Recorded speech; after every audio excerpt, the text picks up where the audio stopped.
साजा होनो थाखाय इसोरा थि खालामनाय जायाखै। नैथि बिसारखौ जों बाइबेलाव मोननो हायो। बेनो जाबाय बोरमा मेन्दा आरो बोरमानि बिसार। आरो मोनसे रोखोमनि बिसार जायखौ जों दा मोननो नायगोन बेनो जाबाय व्हाइट थ्रन जाजमेन्ट। बेनो जोबथानायनि फाइनाल जाजमेन्ट। बेनि उनाव इसोरा गोदान अख्रां गोदान हा बानायनाय जों बेफोरखौ दा मोनाव नायनाय जागोन।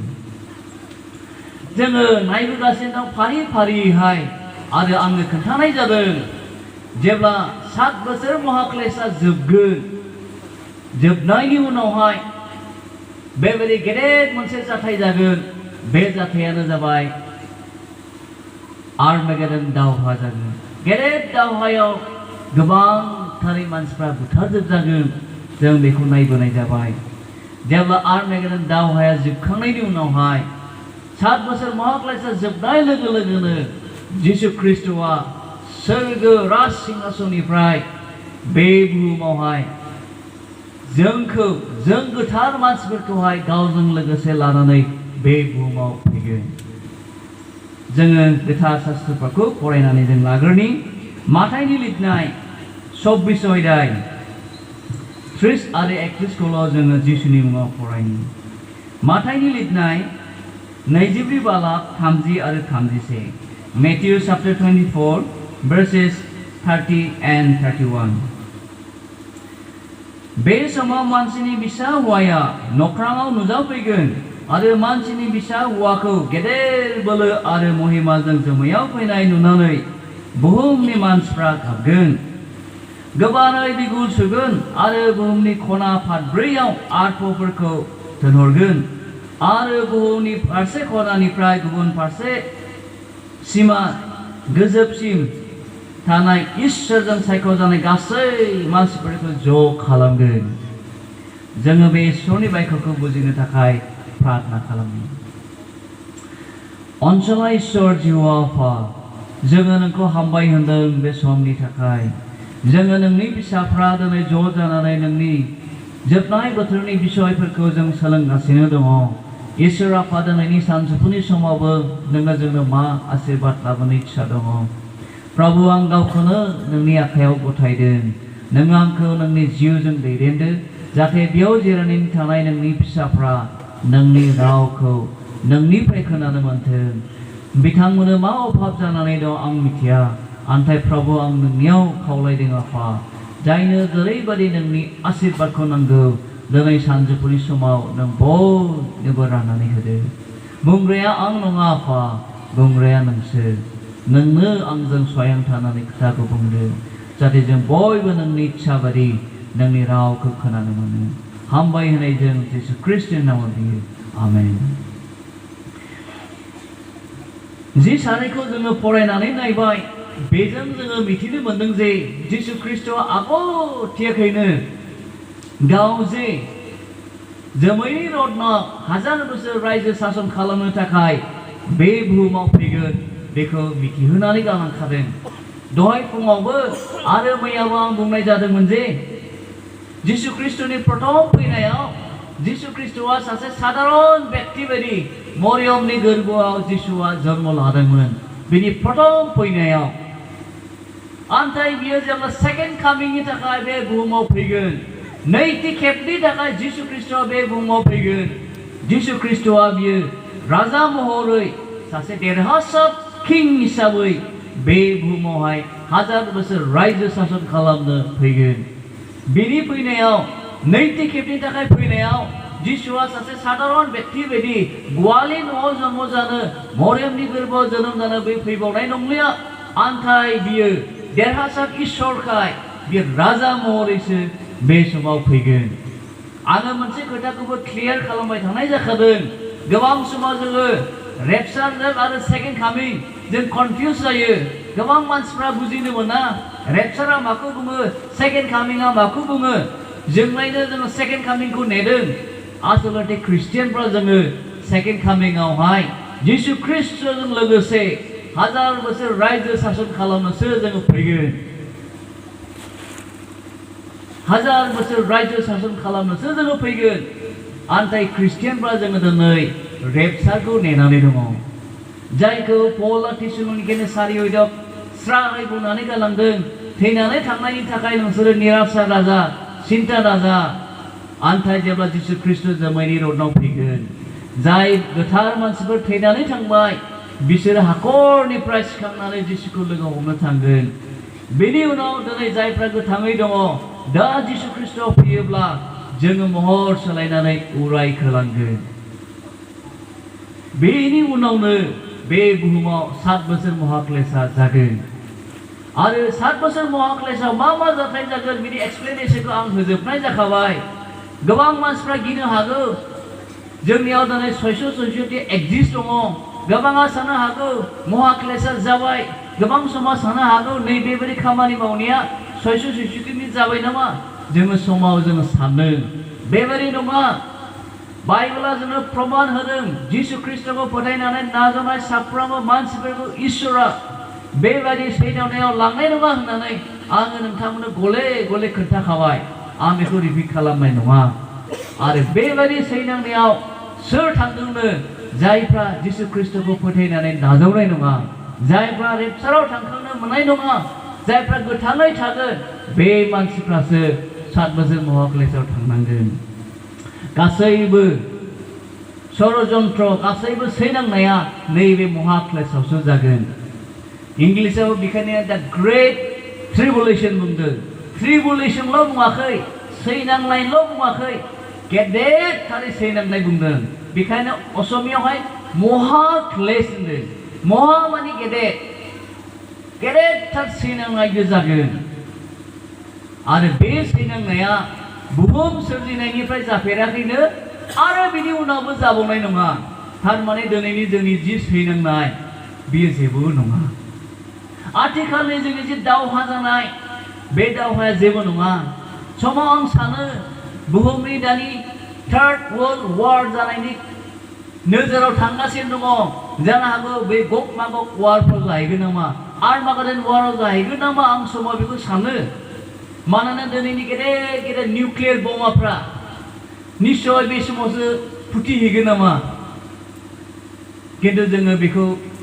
खाथां जों बुंनो हाया जोंनि साननायल' मानोना इसोरनि साननायखौ मानसिया जों बुजिजोबनो हाया आनटिल इसोरा जोंनो खोन्थानाय नङा जों मानसिया इसोरनि साननायखौ जों बुजिनो हानाय नङा आन्थाय बाइबेलनि खोथा सैथो जिसु ख्रिस्टआ बियो जोमैनि रडनाव सेकेन्ड कामिंनि थाखाय फैगोन आरो जेब्ला जिसु ख्रिस्ट बे बुहुमाव सेकेन्ड कामिंनि थाखाय फैगोन जोङो जिसु ख्रिस्टजों लोगोसे सोरगोनिफ्राय बे बुहुमाव ओंखारबोगोन सोरगोनिफ्राय जोङो बे बुहुमाव ओंखारबोगोन आरो जिसुजों लोगोसे जोङो बे समाव पलिटिकेल आरो आर्थलि रुल खालामगोन पलिटिकेल आरो आर्थलि रुल जागोन जिसु ख्रिस्टनि बे बुहुमाव 1000 बोसोर सासन खालामनाया बे हायावनो सासन जागोन दै अनजाग्राफोर बियो बहायबा ग्रहआव थांना खालामहैनाय नङा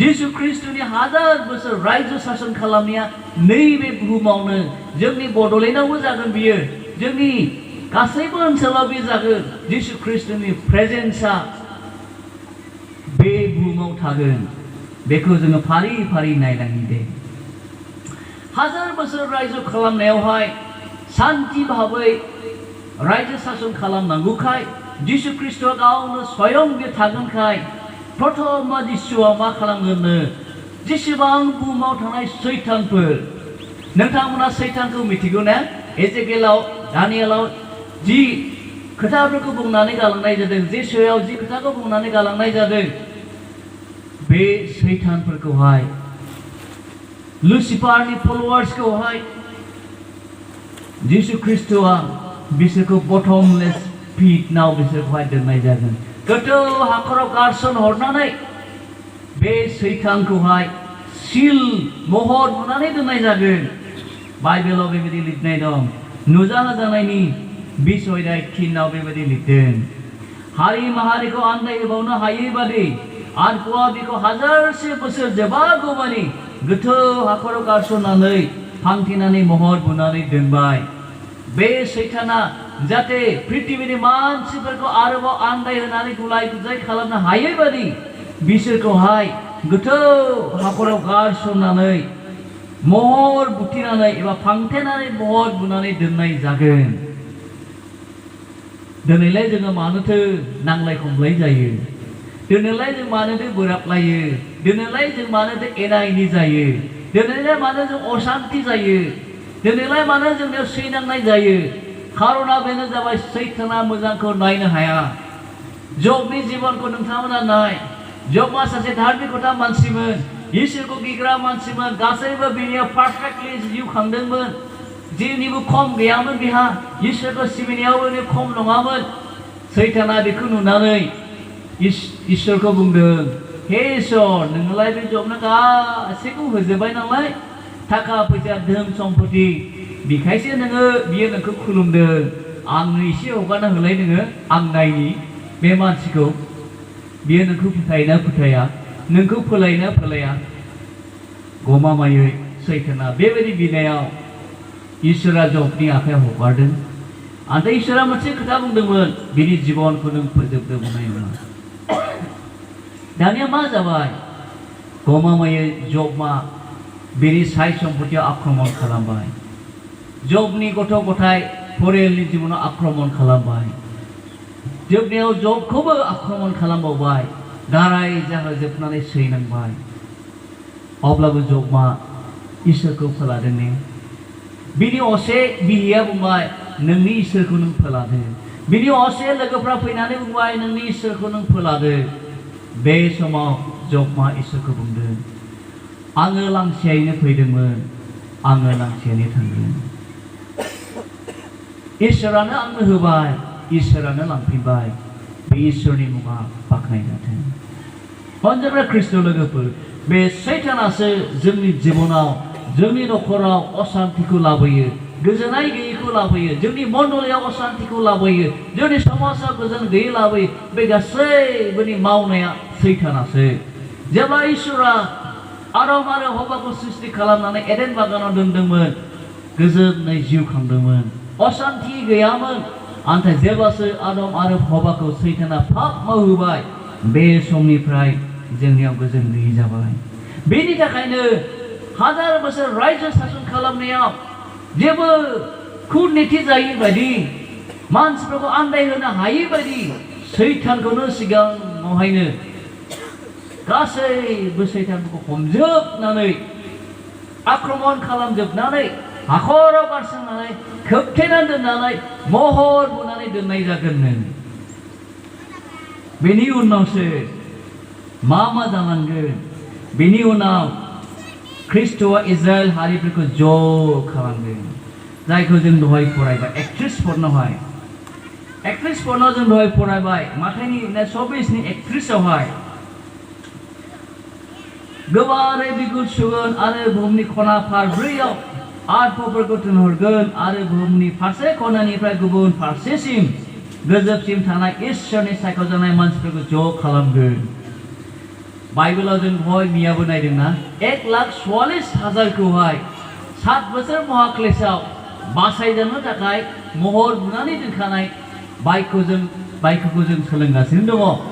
बे 1,44,000आ 12था फैदनिफ्राय मोनफ्रोमबो फैदनिफ्राय 12,000 12,000 12,000 गासै 1,44,000खौहाय महर बुनानै दोननाय जाखाबाय।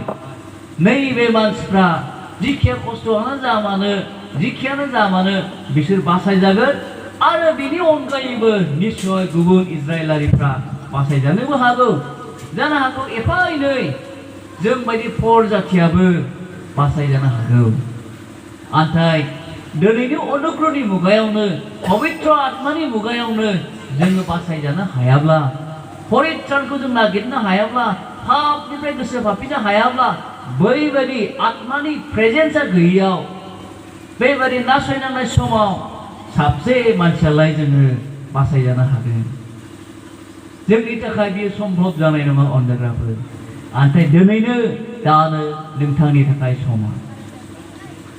बे 1000 बोसोर रायजो सासन खालामनायाव गासै इजराइल हारिफोरखौ बियो ज' खालामगोन आरो गासैबो फोदनि मानसिफोरखौ बियो ज' खालामगोन। आरो बे समाव इसोरा गावनि रायजोखौ बे बुहुमाव सासन खालामगोन।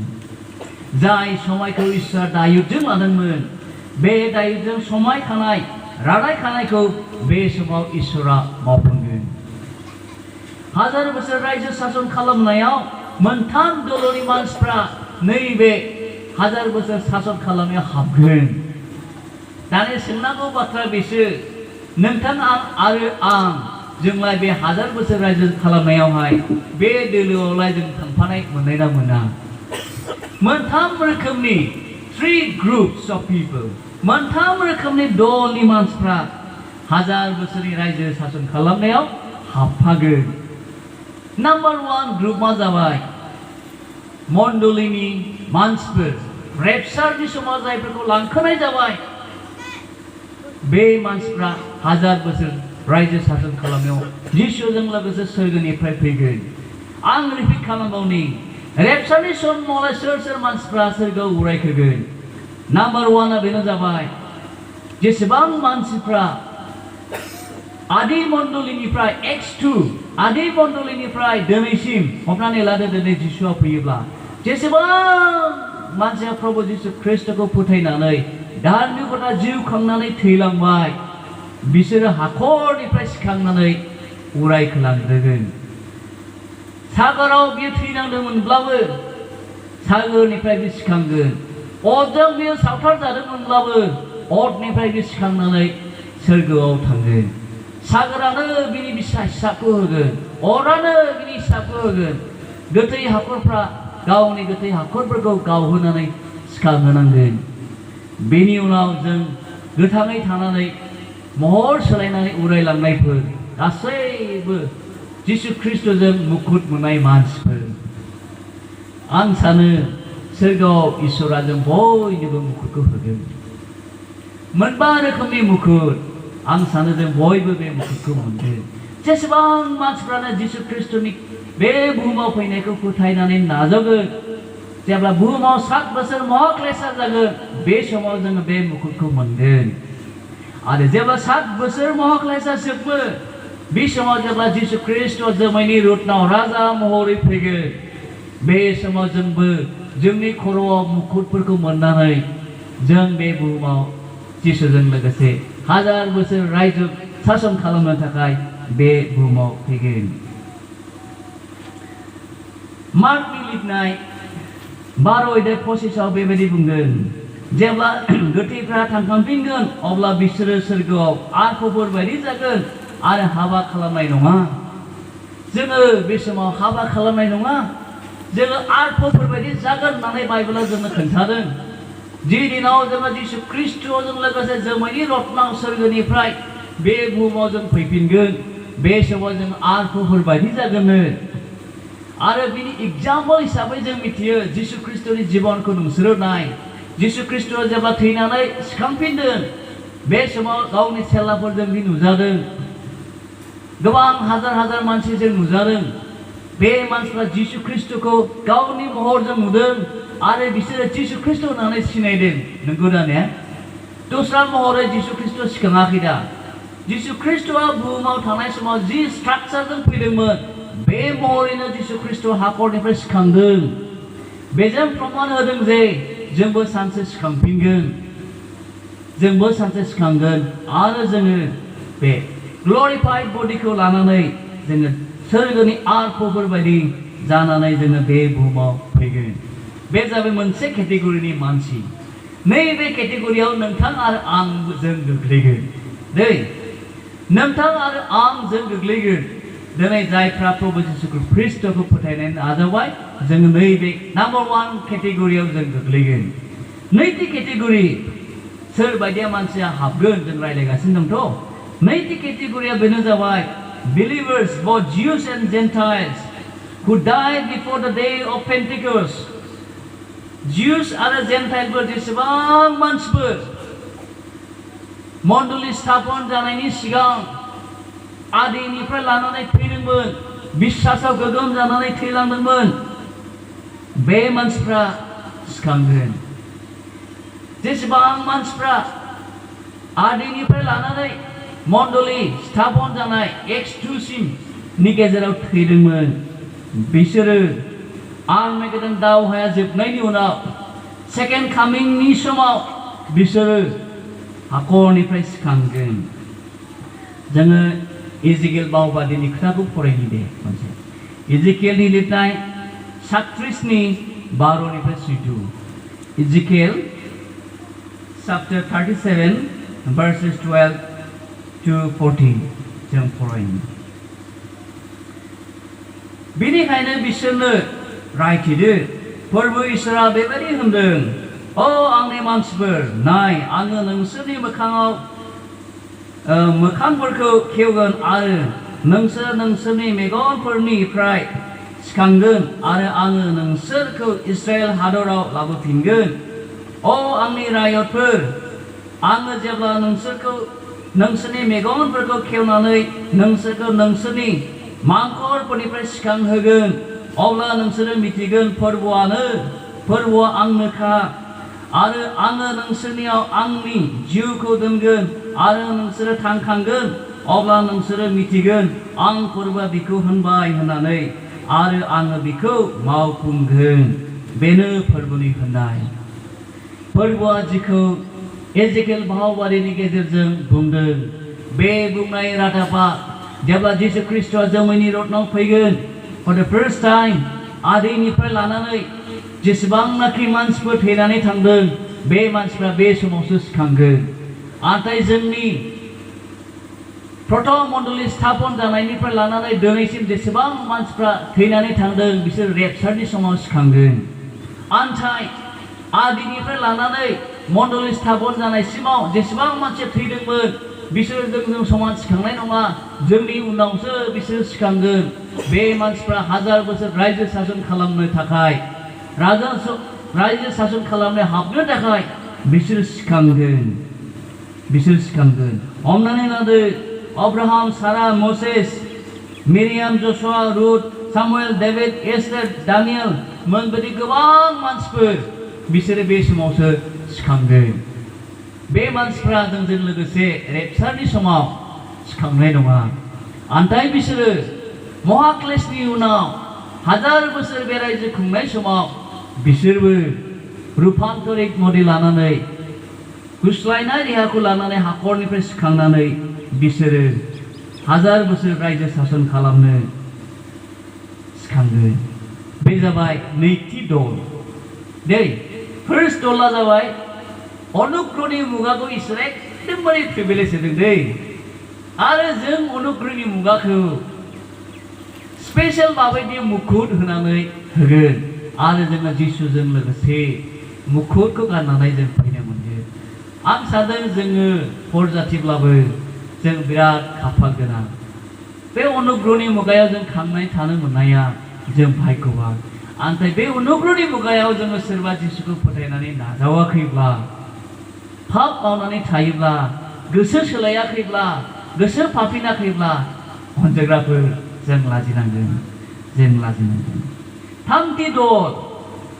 थामथि ग्रुपआ जाहैबाय जायफ्रा बे 1000 बोसोर रायजो शासन खालामनो हाबगोन बेनो जाबाय आर्मागेडन दावहायाव गोथाङै थानाय राइटियास मानसिफोर जिहुदियानो जा मानो ग्रीकआनो जा मानो जिहुदियानो जा मानो एबा परजातियानो जा मानो बे 7 बोसोर महाक्लेशआवहाय जायफ्रा दावहायाव गोथाङै थागोन बिसोरो मोदोम महरैनो 1000 बोसोराव रायजो शासन खालामनो हाबगोन नाथाय जेसेबां मानसि आदैनिफ्राय लानानै 7 बोसोर महाक्लेशसिम जायफ्रा थैनानै थांबाय जिसु ख्रीष्टआ जेब्ला जोमैनि रत्नाव फैगोन बिसोरो सिखांगोन आरो 1000 बोसोरनि थाखाय जायखौ जोङो दहाय फुङाव नायदोंमोन बोरमा मेन्दा आरो बोरमा गोसोमनि बिसार बे बिसाराव आदिनिफ्राय लानानै महाक्लेशसिम जेसेबां मानसिफ्रा थैनानै थांदों बिसोरो सिखांगोन नालाय आरो बिसोरो बे बोरमा मेन्दा आरो बोरमा गोसोमनि बिसाराव बिसोर गसंगोन आरो नैबे थैनानै थांनाय मानसिफ्रा बिसोरो जायफ्रा गोथार मानसिफोर धार्मिकता मानसिफोर बिसोर हाबगोन बिनि उनाव आर्मागेडन दावहायाव गोथाङै थानाय मानसिफोर जायफ्रा थैयाखै बिसोरो मानो मोदोम आरो थै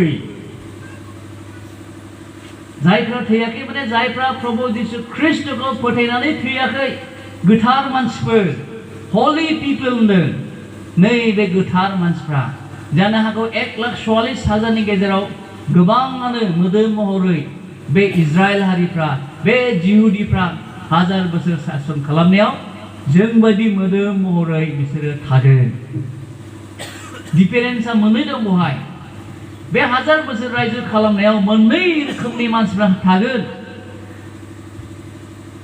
जोङो नायनायाथ' मोनथाम रोखोमै नायबाय रेपचारनि समनि आरो आदिनिफ्राय ट्रिबुलेशननि समाव थैनाय मानसिफ्रा सिखांनानै बिसोरो बोरमा मेन्दा बोरमा गोसोमनि बिसाराव गसंनानै बिसोरो हाबो मोनगोन आरो बिनि उनावहाय 7 बोसोर महाक्लेशआव जायफ्रा जिसुखौ फोथायनानै थैनानै थाङाखै गोथाङै थादों बिसोरो हाबगोन दाने जोंथ' थैनानै सिखांफिननाय मानसिफ्रा हाबा जाया होनखाबाय थैनानै सिखांफिननाय मानसिफ्रा जोङो दा सोरगोनि दुतफोर बायदि जागोन होनखाबाय बाइबेलानो जों दहाय फरायखाबाय बेखौ मार्कसनि 12:25 दा जोङो जेसेबांनाखि सोरगोनिफ्राय एबा रूपान्तरि मोदोम लानानै सोरगोनि दुतफोर बायदि जों जागोन बे मानसिफ्रा जोङो बे बुहुमाव जिसुजों लोगोसे दानिया जोङो सासन खालामगोन जोङो माबोरै सासन खालामगोन बे 1000 बोसोरावलाय बे 1000 बोसोरनि सासना नाम्बार 1 आव शान्ति भाबि जागोन पिसफुल मोनसे हादोर माने बुहुमनाङै मोनसे देश जागोन जायहा शान्तिनि मोनसे देश जागोन बे बुहुमाव उन्नति जागोननो गासैबो बिथिङाव ग्रथ जागोन आरो ग्रथ जानानै बे बुहुमाव गोबां मानसि उजिबावगोननो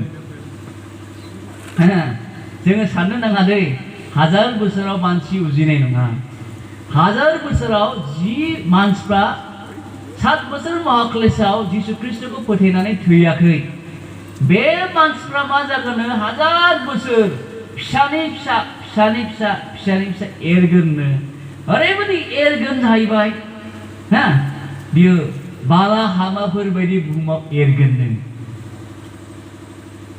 किन्तु जोंथ' हाबा जानाय नंलिया बे समावहाय जोंथ' सोरगोदूतफोर बायदि जासिगोन किन्तु जायफ्रा गोथाङै थागोन 1000 बोसोर रायजो सासन खालामनो हाबगोन बिसोरहा फिसानि उनाव फिसानि उनाव गोबां एरगोन बिसोरो जानो नांगोन बे समाव बिसोर आबादबो मावगोन गासैबो जेरैबायदि जों दिनै थांनानै थादों बेबायदि बिसोर थांनानै थागोन किन्तु जों हले बे समाव जों जानाय नंलिया जोंहा जानाय लोंनायनि जोंहा निश्चय दरखार जानाय नंलिया बाइबेलाव जों नायोब्ला जों नुयो स्पिरिट बिं सोरगोनि दुतफ्रा निश्चय बिसोर जाया बांसिनै जेब्ला जों सोरगोआव थांगोन जों मिथिसिगोन आंबो मिथिजोबै खोथाखौ बुंनानैबो थिग जानाय नङा किन्तु आंनि मिथिनाय मथेब्ला स्पिरिट बिं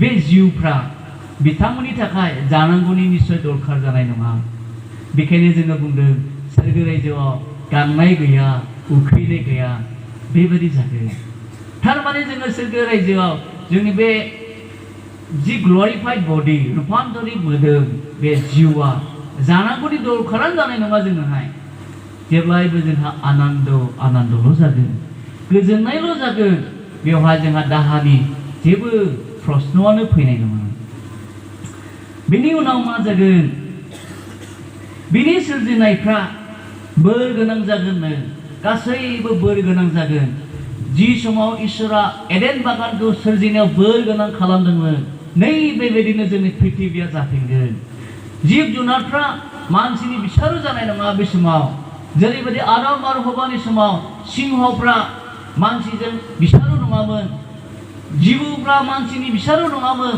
किन्तु जेब्लासो मानसिया पाप मावदों बेनिफ्रायसो बिसारो जादों थिग बेबायदिनो जोंनि 1000 बोसोर सासन खालामनाया बोर गोनां जागोन बेवहाय दावहा दाङाबाजि सिथारलायनाय बुथारलायनाय थानाय नङा आरो जिब जुनारफ्रा इनोसेन्ट मुगानि बायदि जागोन आं जायखौ बुंनाय जाबाय आरो बे रायजो सासन खालामनायाव गोथार मानसिफ्रा बेजों रायजो सासन खालामफागोन जों बेखौ फरायनो दे आं बे खोथाखौ बिराद मोजां मोनो जोंबा मा बिबानाव बे समाव जों मोनहैगोन नुजाहोजानायनि बिसयखौ नायसाय नुजाहोजानाय बिसयदाय 4निफ्राय 6 पद बेनि उनाव आङो सिंहासनफोर आरो बे सिंहासनफ्राव बिसार खालामनो एखतियार होनाय मानसिफोरखौ जनानै थानाय नुबाय जिसुनि नुजाहोजानाय नंगौ आरो इसोरनि बाथ्राखौ खोथा बायनायनि थाखाय सिथारजानाय मानसिफोरनि जिउफोरखौबो आङो नुबाय बिसोरो बे जुनारखौ एबा बिनि मुर्तिखौ खुलुमाखै आरो खाफालाव एबा आखायाव जुनारनि महरबो लायाखै आरो बिसोरो थांफिननानै राजाफोर बादि ख्रिस्टजों लोगोसे 1000 बोसोर सासन खालामफाबाय आरो हाजारसे बोसोरफ्रा जोबागौमानि थैनाय माखासे मानसिफ्रा थांफिनाखै बे जाबाय पापी मानसिफोर बेनो थैनायनिफ्राय सिखांफिननाया सेथि सिखांफिननायाव थांफिननायफ्रा बोर होजाग्रा आरो गोथारफोर नैथि थैनाया बिसोरनि सायाव एखतियार गैबावलिया बिसोरो इसोरनि आरो ख्रिस्टनि दौरिफोर जागोन आरो बिसोरो 1000 बोसोर ख्रिस्टजों लोगोसे सासन खालामफागोन मा जागोन जोङो ख्रिस्टनि दौरिफोर जानानै सासन खालामगोन आंनि एक्सप्लेनेशन बायदि आंनि बुजिनाय मथेब्ला इसोरा जोंखौ ख्रिस्टआ जोंखौहाय 1000 बोसोर रायजो सासन खालामनायाव गावजों सासन खालामनो लाबोगोन हिसाबै निश्चय बे ख्रिस्टनि रायजो सासन खालामनाया आर्थलि पलिटिकल रुल जागोनखाय निश्चय जिसु ख्रिस्टनो गोबां सासन खथा नांगोन हमनानै लादो जोंनि देशआवनो भारतनाव प्रेसिडेन्ट थायो प्राइम मिनिस्टार थायो केबिनेट मिनिस्टार थायो आरो स्टेटफ्राव चिफ मिनिस्टार थायो गुबुन मिनिस्टार्स थायो गोबां डिसि एसपि थायो नंगौ दा आं सानदों जेब्ला जिसु ख्रिस्टआ बे बुहुमाव 1000 बोसोर रायजो सासन खालामगोन बे समावहाय जायहा जेरैबायदि इसोरनि देखाव फेथफुल एन्ड एकाउन्टेबल हिसाबै इसोरनि हाबाखौ मावदों इसोरनि देखाव मावदों आं सानदों जिसुआ जोंनो बेबायदिनो मोजां बिबानफोरखौ होगोन नामा जायहा एसेल' मोननायावनो फोथायजाथावै खामानि मावदोंब्ला बेबायदि फेथफुल सार्भेन्टफोरनो थाखाय बेबायदि धार्मिकता मानसिनो थाखाय जानो हागौ इसोरा गेदेर बिबानखौ होगोन नामा रायजो सासन खालामनो जानो हागौ इसोरनि अननायखौ मोनबाय अलखिया मानसि बासायजादोंब्लाबो जानो हागौ बेबायदि मानसिनोहाय जिसु ख्रिस्ट गेदेर बिबानखौ होनाय नङा नामा आं समाव बेबायदि सानो मानोना जिसु ख्रिस्टआ जेब्ला बुहुमाव फैगोन बे जोंखौ गावजों लोगोसे रायजो सासन खालामहोगोन होननायनि खोथाया बेनो नोंथां आरो आं जोङो जिसुजों लोगोसे रायजो सासन खालामगोन जानो हागौ बे समाव फेथफुल सार्भेन्टफ्रा नोंथाङा गोरलै एसेल' बोर मोनदोंमोन बेखौनो गथि इसोरनि थाखाय मावदोंब्ला जानो हागौ नोंथांखौ गेदेर गभर्नरबो बानायनो हागौ नामा इसोरा जानो हागौ नोंथांखौ सासे गेदेर मोनसे देशनि मोनसे स्टेटनि दैदेनगिरिबो बानायनो हागौ नामा इसोरा आं बेबायदि सानबाय थायो बेखायनो जोंनि बे बुहुमाव थांनानै थानाय समाव इसोरा जोंनो जेरैबायदि बोर होदों बेखौ लानानै जोङो इसोरनि थाखाय बाहायनो नांगौ जोंनि धन सम्पतियाबो इसोरनि होनायसो इसोरा होनायखायसो जों मोनदों जोंनि गियान बुद्धियाबो इसोरनि होनायसो इसोर होनायखायसो जों गोरों जादों जोंनि गासैबो मोजां देहायाबो इसोरनि होनायसो नङाब्ला जों बेखौबो मोननो हायामोन बेखायनो जोंनि गासैबो मोननाय बोरफोरखौ लानानै बे बुहुमाव खामानिनाय समाव इसोरनि थाखाय थिगनो जेब्ला जों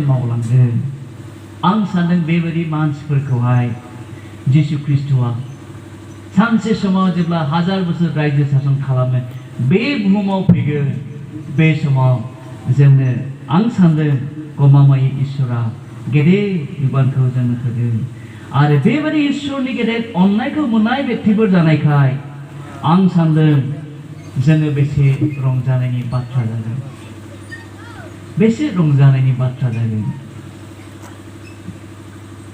बेखायनो आङो जोंनि गिर्जारिफोरखौ जेब्लायबो थुलुंगा होनो लुबैयो जोङो संसाराव दसे सम खामायनानै थागोन जोङो फोरबोनि थाखाय जेसेबांनाखि मावा मानो मोनसेबो हलाय थांनाय नङा पृथिबियाव नोंथाङा गोबां गिदिर गिदिर खामानि मावनो हागौ बे पृथिबियावनो जोबनानै थांगोन नाथाय प्रभुनि थाखाय नोंथाङा मोनसे गोरलै खामानि मावोब्लाबो बियो जोबनानै थांनाय नङा आङो दिनै मानो इसोरनि खामानि मावदों आङो इसोरनि खामानि मावनो आंबो बेबायदि गोसो उन्दैनिफ्राय आं कमिटमेन्ट होनाय मानसि नङामोन आङो जेब्ला डिग्रीखौ 1999 मायथाइयावनो आं BA पास जादों 1999 मायथाइयाव आं BA पास जानाय लोगो लोगो आं प्रजेक्टआव वर्ल्ड भिजन प्रजेक्टआव आं खामानि मावदों जेब्ला जोंनि मिशनाव मोनसे प्रजेक्ट दंमोन स्कुल अफ ससियेल वर्क जोंनि जे प्रजेक्ट दंमोन आं बे समावहाय मिशननि लिडार्सफ्रा आंखौ थांनानै बुंहैदों बे समाव आं बुंदों नोंथांमोना आंखौ लिङोब्ला आं मावगोन जेब्ला आं बे प्रजेक्टआव इसोरनि खामानिखौ मावदों बे प्रजेक्टनि खामानिखौ मावदों बे समाव आं मिशननि गोनांथिफोरखौ नुदों जोंनि मिशननि अबस्थाफोरखौ जेब्ला आं नुदों गाबखांदों मानसिफोरनि जिबनखौ जेब्ला आं नुदों आं गाबखांदों आरो इसोरा बेबायदि सभानि गेजेरजों आंखौ लिंदों इसोरा आंखौ क्राइसिसनि गेजेरजों आंखौ लिंदों आरो आं बुंदों प्रभु आं नोंनि नेनो खोनासंदों जेब्ला आं बाइबेल कलेज फरायनो थागथियारि जाबाय 2002 मायथाइयाव आं गेदेरथार बेमार जाबाय जन्दिस बेमार जानानै आं मास मोनसे बायदि हस्पिटालाव गोग्लैबाय जेब्ला आं थांनो थाखाय ट्रेन टिकेटफोरखौ दानजोबखाबाय बे समाव आङो लेलायनानै दङ जोंनि आदा डाक्टर प्रदिमा बुंबाय नों थांनो हायालै टिकेटखौ केन्सेल खालामफिनदो मा थांनो हानांगौ जाखो नोंलाय आं बुंबाय I have decided to go I will go आङो इसोरनि रावखौ फरायनो आं थांखि लाखाबाय आं थांगोन लोमजाब्लाबो थांगोन माब्लाबो थांगोन आं बायद'लिलानिफ्राय गावालि मेला बायद'लिलाखौ सिनायो दा ने सारकिरनि बिनानाव आब' लीला बेनाव आङो जन्दिसनि गावलिया मुलिखौ लानानै लोगोफोरजों लोगोसे त्रिबान्द्रमाव 3 दिन 3 रात ट्रेनाव गाखोनानै थांबाय बेनि सिगां मा जाबावबाय आंनि जिबनावहाय जेब्ला आं बाइबेल कलेज फरायनो नागिरबाय अब्ला सासेबो आंखौ इनकारेज होनो गोसो गैले आंलायनो मिशनाव मावबावनांगौ बिदि खामानि फैबावगोन मावनांगौ आरो सोरबा बुंबाय नोङो एसे आरोबाव मास्टार डिग्री खालामबावनानै गभर्नमेन्ट साख्रि मावदो सोरबा बुङो बेबायदि खालामदो नों फैनानै जोंनि स्कुला एसे साबसिन जादोंमोन मानो थांनो नागिरखो आंनि सायाव गोबां बिथिंनिफ्राय बाइबेल कलेजाव फरायनो थाखाय आंखौ इनकारेज होनाय मोनाखै खिन्थु इसोरनि जिउआव आंजों थानायखाय आङो बुंदों I have decided to follow Jesus दानि जेब्ला बाइबेल कलेजाव ओंखारलांबाय ट्रेनावनो आंनि बे आखाइया गाराय जाजोबलांखाबाय लोमजानानै थांखानायनि मोजां जानो हाया गरम लामाया जुन जुलाइयाव थांनायनि ओरै आन्ध्रा बारलांनानै गरम जालांखाबाय ओरैहाय बिहार थिहार ओरैबायदि गरम खस्थ' मोनबाय देहाया आरो थांनानै जों जि कलेजाव फरायदों एसेग्राब जोङो फिस होनानै जों फरायनो हायैखाय आं बिदि लेभेलखौ बांद्राय हाइलि बेबायदि कलेजाव आं फरायनो हायाखैमोन मा जाबाय थांनाय लोगो लोगो बन बानायनांबाय बन बानायनायनि सर' गैया बन बानायनांबाय लोमजानायनि खोथा खामानि मावहैनांबाय एभ्रि मान्थ आं लोमजायो एभ्रि मान्थ हस्पिटालाव थांनाङो सेलेन लाहैनाङो अब्लाबो आङो खुनु दिन आं फरायनायनिफ्राय उनफिनाखै आं बेखौल' होनबाय थादों I have decided what I have decided आङो लोमजाब्लाबो माब्लाबो आं फैया आंनि कर्सखौ आं फोजोबगोन आङो कलेजावनो 2 years आं फैखायाखै आंनि बिडिया 3 yearsमोन आरो आं डाइरेक्ट बिडि फरायनायखाय दानिया BTSनिबो आफादेरनांगौ जायो बिडिनि स्टुडेन्ट जानायखाय दा साबजेक्टफ्राबो आंनि बारा जानायाव आं अभारलड जादों खिन्थु इसोरनि अननायजों आं फोजोबनो हादों बेबायदिनो आं MTS आरो गुबुन डिग्रीफोरखौ आं इसोरनि अननायजों लालांदों बे गासैबो इसोरनि हाबाखौ मावनो इसोरनियाव आं रादाय खानायनि मोनसे ओंथिया बेनो I know what I have believed. आं मिथिगौ आं सोरनि थाखाय खामानि मावदों आं मिथिगौ सानसे जिसु ख्रीष्टआ जोंनो बहुतखौ होगोन आं मिथिगौ बे बुहुमाव आं गोबां थाखा खामायनानै आं जिउ खांनो हागौमोन किन्तु बे थाखा फैसा आंनि बुहुमाव जोबलांगौमोन आङो संसारनि थाखाय साख्रि मावनानै आं गोजोनै थानो हागौमोन मानोना बेबायदि हख्रा हख्रा नोंसोरनि गेजेराव आं खोथा बुंनांगौनि दरखारमोन नाथाय आं बेबायदि गोजोनै साख्रि मावनानै जायोमोनब्ला आं सान्दों इसोरा आंनि सायाव सन्तुष्ट जानाय नङामोन इसोरा आंनि जिबनखौ लानानै थांखि दं नोंथांनि जिबनखौ लानानै थांखि दं बाबुमोन रानिमोन इसोरहा जों साफ्रोमबोनि जिबनखौ लानानै थांखि दं जोंखौ लानानै बे गावनि महिमाखौ नुजानो इच्छा दङ जोंनि न'खरफोरखौ लानानै बे गावनि महिमानि थाखाय बाहायनो इच्छा जोंनि मण्डलीफोरखौ लानानै बे गावनि महिमानि थाखाय बाहायनो इच्छा दङ नाथाय जों मानसि माहारिया इसोरनि लिंनायखौ जों खोनासङा जों मानसि माहारिया जों गोरा जानानै थायो जों गावखौनो दुथां साननानै लायो नाथाय अनजाग्राफोर इसोरा जों बयखौबो गावनिथिं बियो लुबैयो गाव बोर होनो थाखाय बियो जोंखौ लुबैयो गावनिथिं जोंनि गोसोफोरखौ होजानो लुबैयो मानोना दुगा गोसोखौ इसोरा नायनो हाया जेब्ला जोङो गुरै जागोन इसोरनि सिगाङाव इसोरा जोंखौ लुखांगोन humble yourself in the sight of God जेब्ला जों इसोरनि सिगाङाव गुरै जागोन इसोरा जोंखौ लुखांगोन आङो सासे फरायनायाव एक्सेलेन्ट नङामोन बाबुमोन रानिमोन आङो नोंसोर बायदि मोजां फरायनो सुबिदाबो मोनाखै आं एसे मटिभेशनबो खालामनो सानबाय आङो नोंसोर बायदि मोजां फरायनो आं सुबिदा मोनाखै आं क्लास 6 क्लास 7 क्लास 8 आं फरायनो मोनाखै जोंनि बड'लेण्ड मुभमेन्टआव जोङो स्कुल कलेजजों फरायनो खाबु मोनाखै आङो मेट्रिकखौ हाग्रायाव खानै आं मेट्रिक परिखा होदों हराव हाग्राबारियाव नुयो फुङाव फैनानै फुंनिफ्राय मोनाजासिम लेखा फरायो मानोना जोङो फाउन्डेसनखौबो मोजां मोनाखिसै मेट्रिक परिखा होनाय समावबो जों मोजां फरायनो मोनाखिसै ओरैबायदि पुलिस मिलिटारिनि हांगामा गिलुं गिलुं जों मोजां फरायनो मोनाखै किन्तु आंहा मोनसे इसोरनियाव प्रार्थनामोन प्रभु नों दङब्ला आं हागोन आङो मेट्रिक पास जानायनि उनाव आंहा मोनसे हास्थायनाय दङमोन आङो डक्टर जानो थाखाय आंहा डेन्टिस्ट जानायनि हामलायनाय दङमोन किन्तु आं मा जाबाय मेट्रिक पास जानाय लोगो लोगोनो आं गेदेर बेमार जादों मेलेरिया टाइफয়েड बेमार जानानै आं थैहां जादों खुनुरोखोम आङो जोंनि बे समावहाय जोंनि आगरतलायानो देरसिन हस्पिटालमोन बे समाव बेनियाव आङो हामहैदों बेनि थाखाय आंनि मेम'रिफ्राबो खम जादों दा आङो साइन्स लाबाय साइन्सआव आं खुनुरोखोम 3rd डिभिजन जाबाय नालाय खासिखौथ' आं साइन्स लाबाय दानि मा जाबाय साइन्सआखौबो आङो आधा सुधा जानानै आं आर्ट्स स्ट्रिमाव बारबाय दानि आर्ट्स स्ट्रिमाव लानानैबो आं बेयावबो मोजां फरायनो मोनाखै दानि मालाबा उग्रपन्थिफ्रा थांनानै माबा एबसुनि अफिसाव सावहैयो मालाबा सोरखौबा गावथारो हुलुस थुथुस आङो बेंटलाव फरायहां क'क्राझाराव फरायहां आं बबेनिफ्राय पिअ'खौ पास जाखो आं मिथिया जों बेबायदि अबस्थानिफ्राय थांनाय मानसिफोर किन्तु जेब्लासो आङो शिलंआव डिग्रीखौ फरायबाय आङो मोजाङै फरायनो खाबु मोनदों अनजाग्राफोर आं बेखौ मानो बुंदों इसोरनाव बिसास खालाम आंहा मोनसे इसोरनाव प्रार्थना खालायोमोन प्रभु नों दङब्ला आं हागोन प्रभु नों आंखौ सहाय खालामोब्ला आं साक्सेस जागोन आं लाजिनाय नङा आं लाजिनांगौ गोरलैनाय नङा मानोना बाइबेला जोंखौ बुंदों इसोरनि सिगाङाव गुरै जा Seek the Lord in your life.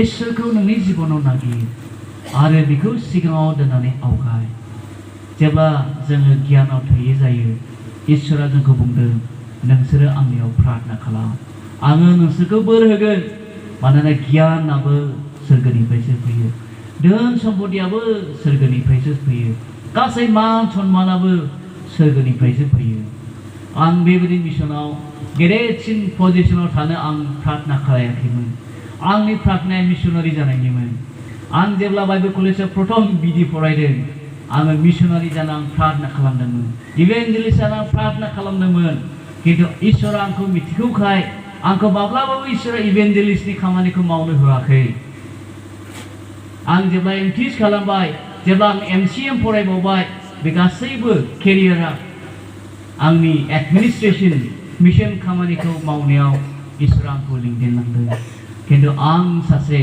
फिल्डआव थानानै खामानि मावनो आं इसोरनो प्रार्थना खालामदोंमोन आरो इसोरा आंनि जिबनखौ मिथिगौ नोंथाङाबो बे इसोरनि लिंनायखौ मोननाय मानसिफोर जानायखाय बे अनुग्रहनि मुगायाव जों इसोरनि सिगाङाव गुरै जानांगोन मानोना आंनि साननाया बेनो दिनै नोंथाङा फेथफुल एन्ड एकाउन्टेबल जायोब्ला जेब्ला जिसु ख्रीष्टआ 1000 बोसोरनि थाखाय बे बुहुमाव जोंखौ राजत्व खालामनो फैगोन नोंथांखौबो बियो मोनसे गेदेर खामानियाव होगोन आरो आं बेखौल' सानबाय थायो जिसुआ जोंनो जेरैबायदि बोर होदों बेबायदि बियो जोंनिफ्राय डिमान्ड खालामगोन आं जेब्लायबो आंनि कलिग्सखौ बुंबाय थायो जोंनि पास्टर रेभारेन्डफ्रा जों बायदि फरायनो मोनाखै साधारन व्यक्तिफोर क्लास 3 क्लास 4 फरायनाय मानसिफोर इसोरा जोंखौ बिसोरनिख्रुइ 100 टाइम्स बारा जोंखौ फोरोंबाय जोंनिफ्राय इसोरा बांसिन डिमान्ड खालामगोन नोंथांनि जेरै इसोरा ओरैबायदि बोर होदों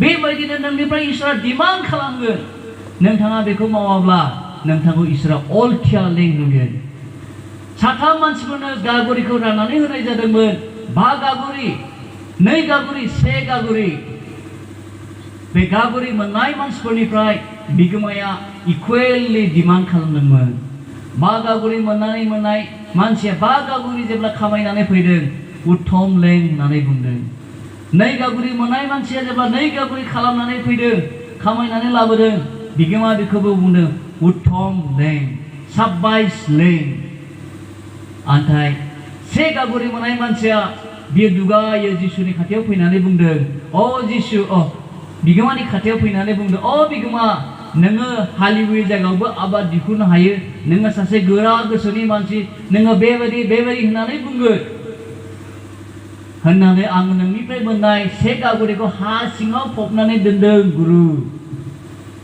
बे समाव बिगोमाया राग जोंनानै बेखौ बुंबाय अ अलथियालें आङो नोंनो बे फैसाखौ होआ माने आं बेंकआव दोनोमोनब्लाबो आं सुद मोनगौमोन नाथाय नोंनो आं बे होनायखौ नोङो नस्थ' खालामबाय बेखायनो बे 1 गागुरि थाखाखौ लानानै 5 गागुरि मोननायनो बि हैदेरबावनाय जादों बेबायदिनो जायहा जेरैबायदि इसोरनि थाखाय फेथफुलि जों आवगायगोन बिसोरनो इसोरा बांसिन होदेरनाय जागोन बे खोथाखौ गोसोआव ला बियो बानायनानै बुंनाय खोथा नङा बेबायदिनो इसोरा जेब्ला बिसारनि सानाव गसंगोन जोंखौबो बियो बुंगोन आङो नोंनो एसेल' होदोंमोन बेयावनो नोङो फेथफुलि मावबाय बिनिखायनो उत्तम लें आं समाव सानबाय थायो जोंनि मिशननि सिङाव मावनाय जोंनि लोगोफ्रा सेनियर मानसिफोर बिसोरो बिराद गोरों मानसि नङा जोंनि मण्डलियाव नायसै नोंसोरो जोंनि सेनियर लिडार्सफ्रा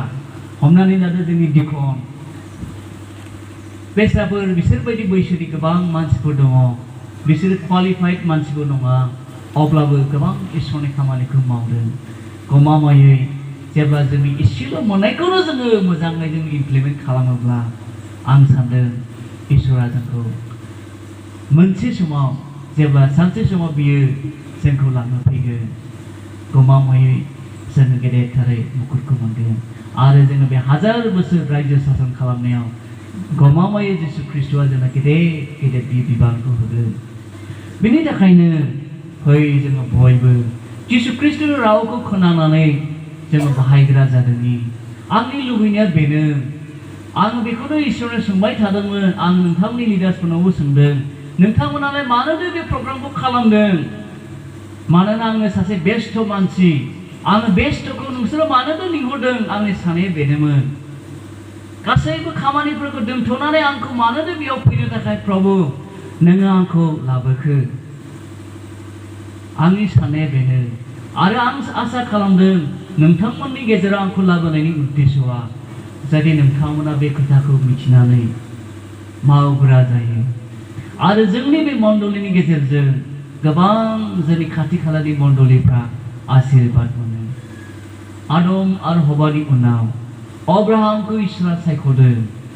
अब्राहाम सासे व्यक्तिया इसोरनि बिथोनखौ मानिनायखाय अब्राहामनि गेजेरजों दिनै पृथ्वीनि मानसिफ्रा बोर गोनां जादों। दिनै जोंनि बे गामियाव 40टा न'खर दङ। बेयाव जेसेबां फैदों जों मानसिफ्रा साफ्रोमबो जोङो आब्राहाम बायदि जों जायोब्ला गुथै देशआ सान्ति जागोन, गुथै देशआव इसोरनि अननायखौ मोनगोन। जोंनाव बेबायदि अमासि जानांनाय नङा।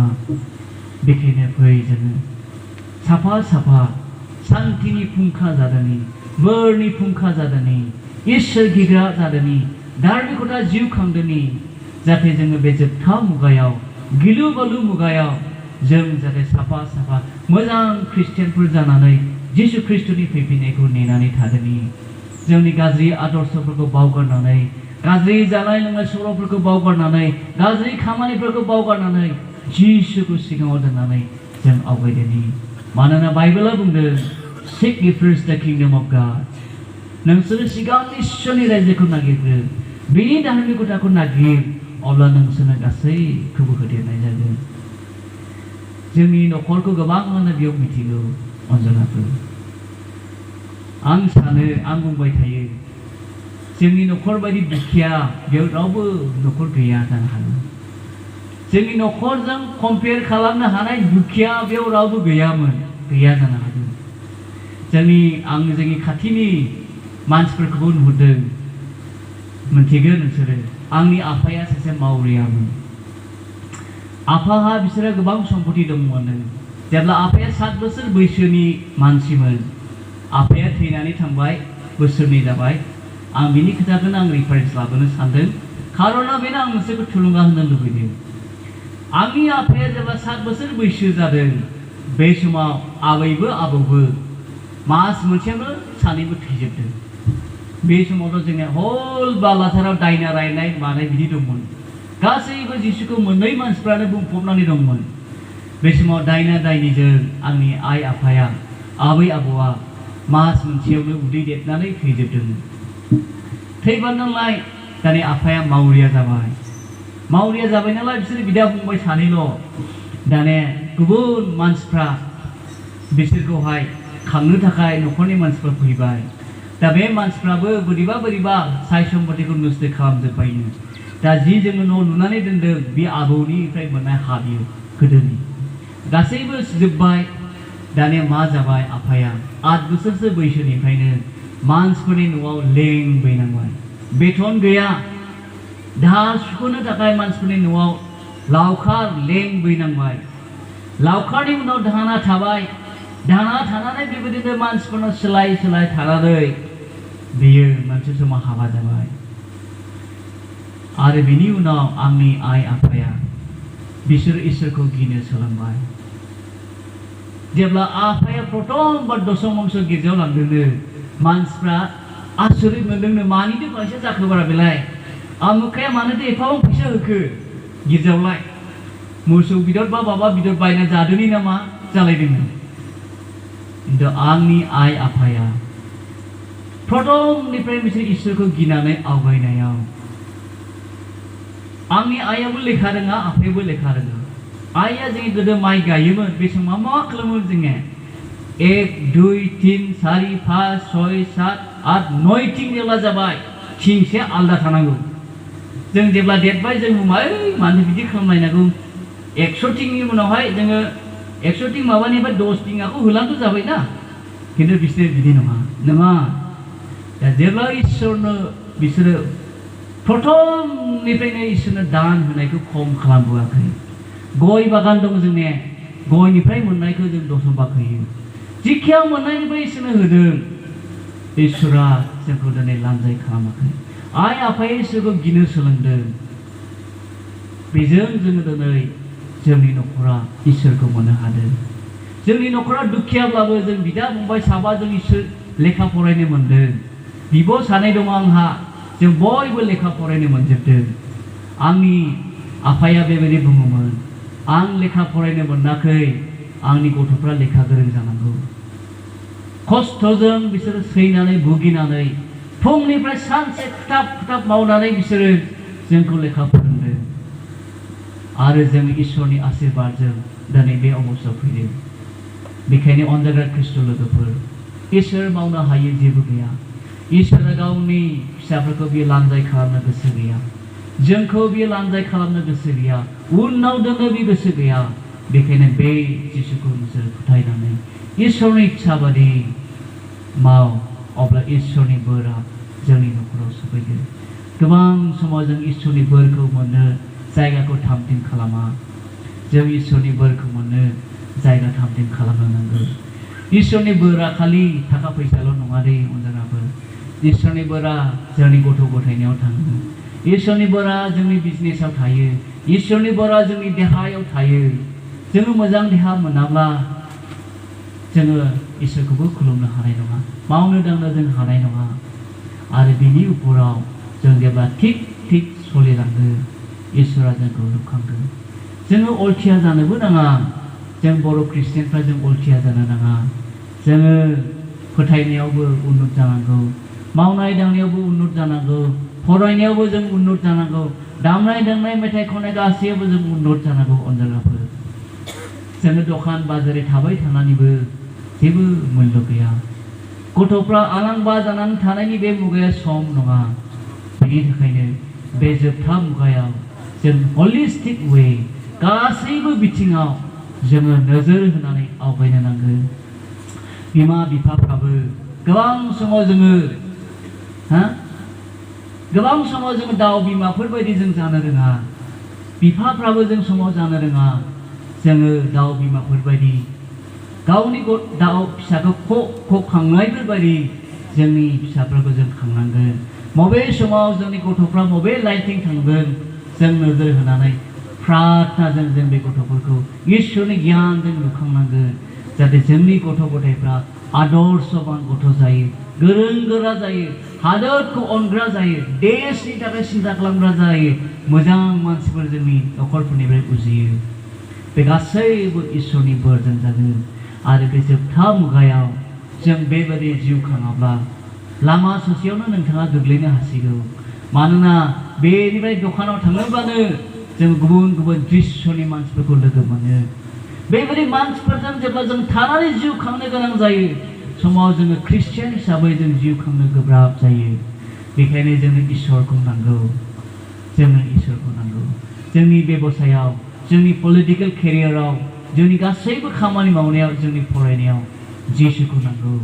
बे जोबथा मुगायाव, अनुग्रहनि मुगायाव जिसुनि अनगायै, पबित्र आत्माखौ जोंनि जिबनाव दोननायनि अनगायै जोंहा जेबो गुबुन रास्ता गैया। बेखायनो इसोरा दिनै सानजौफुनि समाव जेसेबां मानसिया खोनाबाय, बे खोनानाय बाथ्राखौ आं गोसोआव लाजानो लुबैदों आरो बेखौ मावजानो लुबैदों। आरो बेजों जोंनि बे 4 नम्बर सेरफांगुरिया गमामायै गोजौ मोनसे थिखिनियाव सहैगोन। जोंनि बे ओनसोलाव नोंसोरनि गेजेरनि मानसिफोरखौ नाहरदो। बे गामिनि गथ' गथायफ्रा शिक्षा दीक्षायाव उन्नत जालांबाय। बिसोरो थाखा फैसायाव उन्नत जालांबाय, साय सम्पति उन्नत जालांबाय, खुलुमनाय सिबिनायाव उन्नत जालांबाय, प्रसाराव उन्नत जालांबाय। नोंसोरखौ मानसिफ्रा नुगोन। बेखायनो इसोरा दिनैनि बे सानाव इसोरनि रावखौ खोनासंनाय साफ्रोमनोबो बोर दान खालामथोंसै। हामबायसै। आमेन।